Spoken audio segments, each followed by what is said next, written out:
with Roundabout Woodworks, and in today's video I'm going to show you how to make buttons. I'm going to take a piece of wood like this, and then I'm going to turn it into a piece of wood like this on the bandsaw. I'm going to rough it to round like this, and then I'm going to turn it into buttons like this.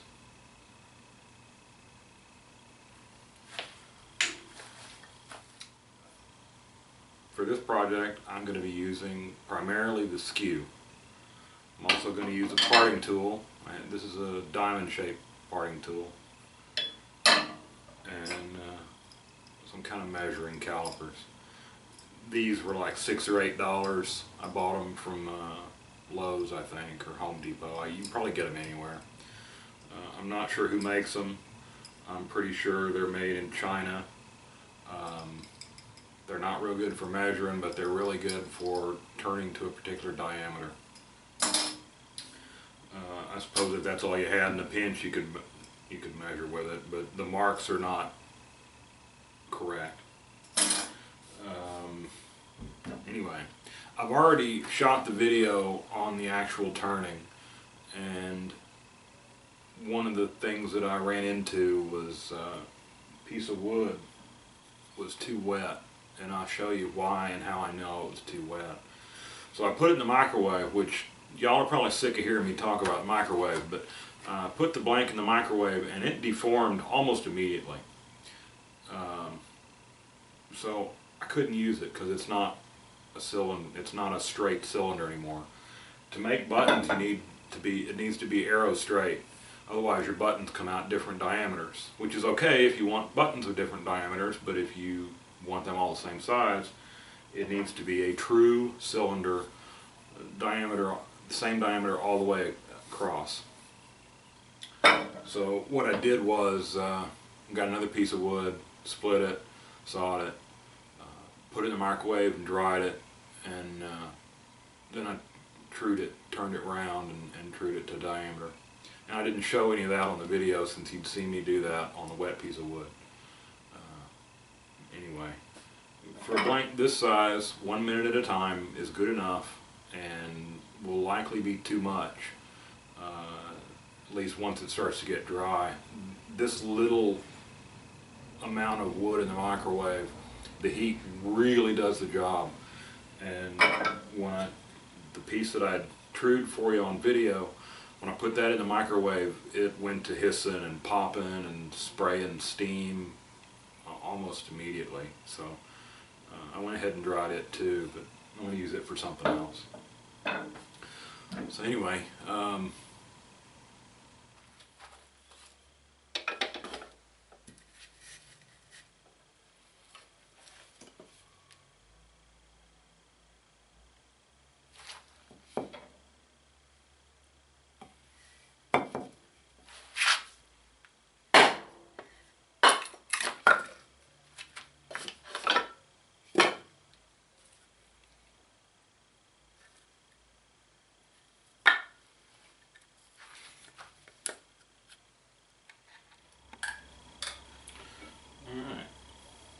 do.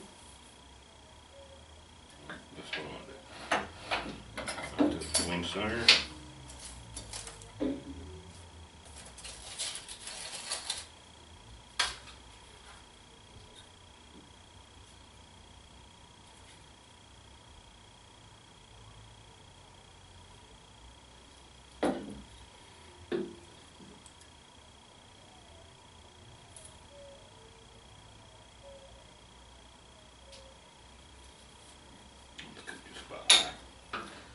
Just by.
doing is sighting down to the ways of the lathe to make sure that the sides are not parallel, or straight and line up with it.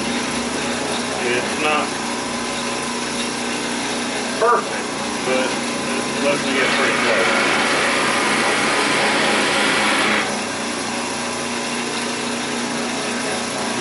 High spot.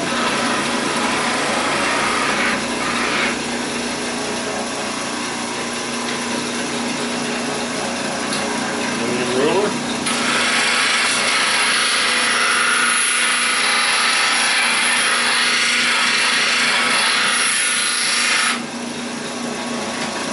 That marks my two high spots. Over here kind of tapers off. We're going to hit this one first.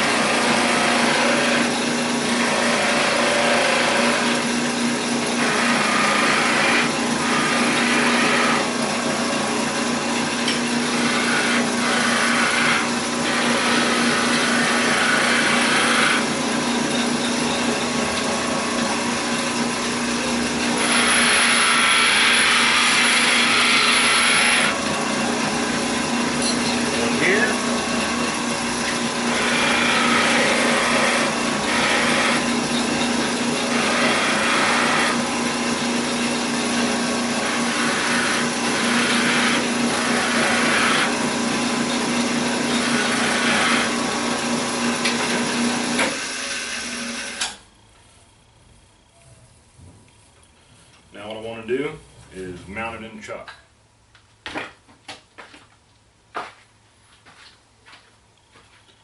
Alright, so what you saw me do was turn this level. I left out one step, which sometimes I forget what I'm doing and go on. It needs to be perpendicular or parallel. So I don't know what even diameter.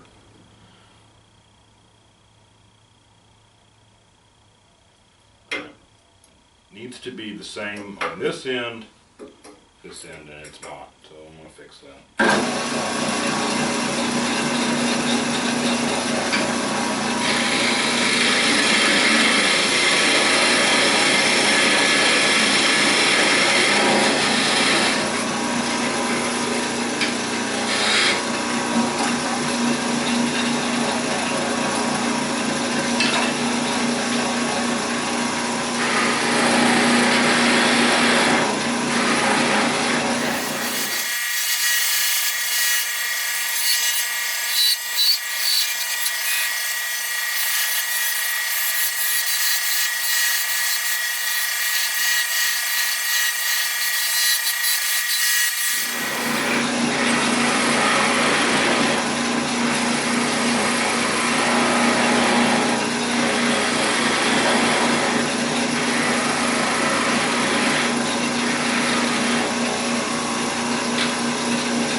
By the way, I am using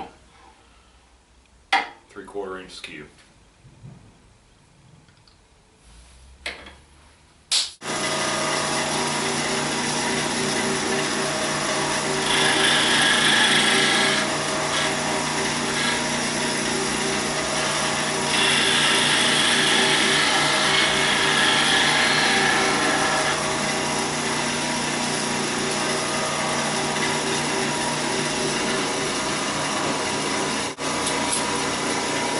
Sticking out 8 1/4 inches.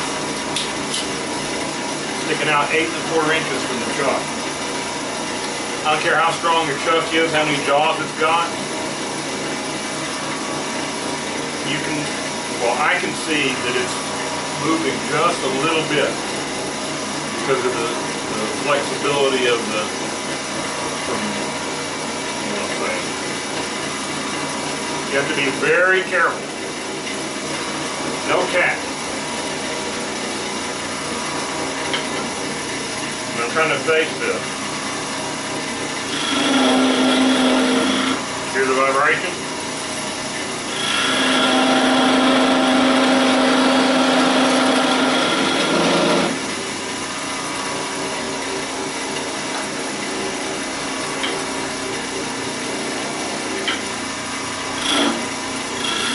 That's alright, I need to.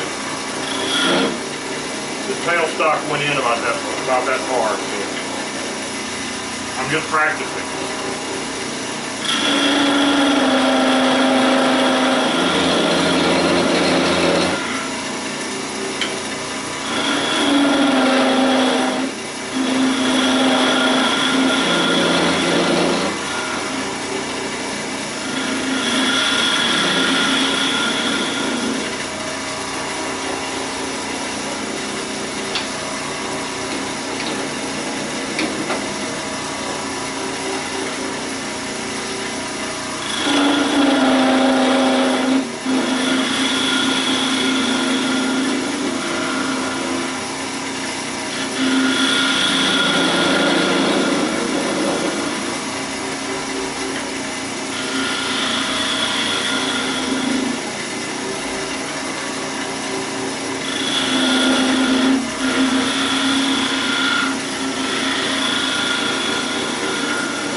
Maybe a bit too wet.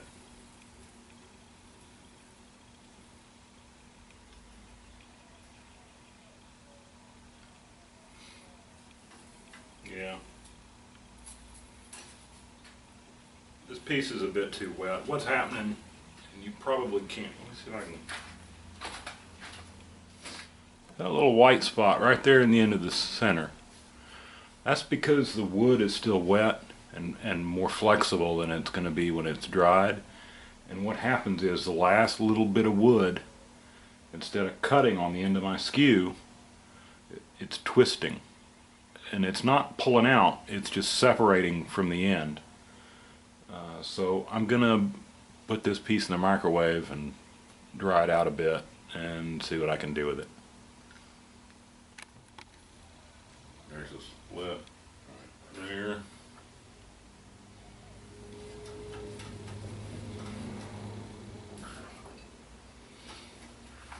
So I'm going to turn down to that.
if you look close, you can see, ignore the cracks. I don't know if those are going to ruin this button or not.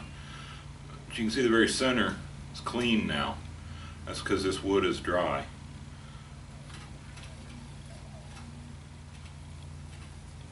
Now for my secret. How do you stabilize the end of that? Well, first go under this.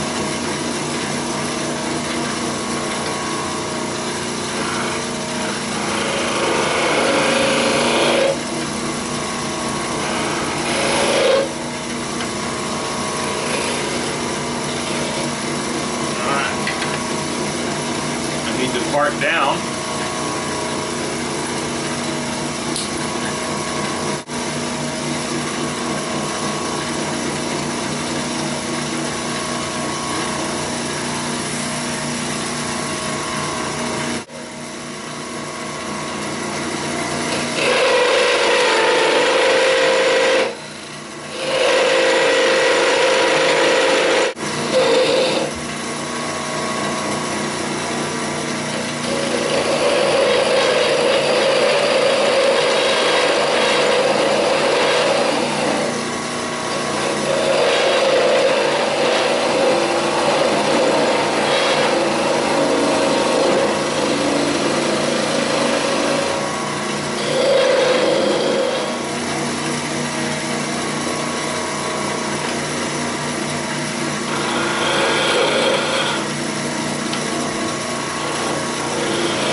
I'm very close to the end of the chuck now.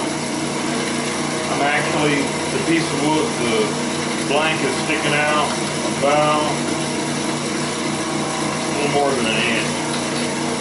This is about as close to the chuck as I want to work because I can't get my skew in without hitting the jaws of the chuck.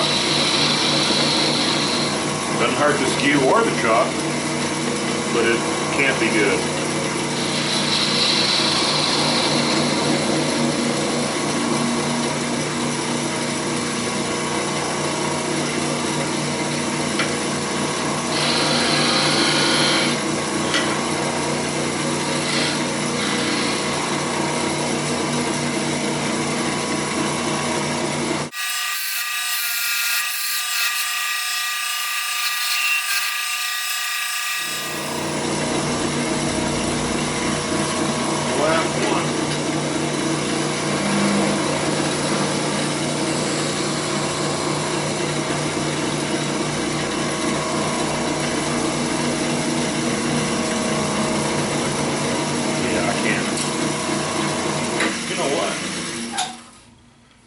Take the blank out a little bit. Slide that, I can get one more.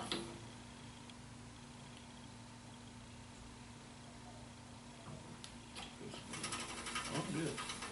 All right, I lied to you. I'm gonna get one more out of this.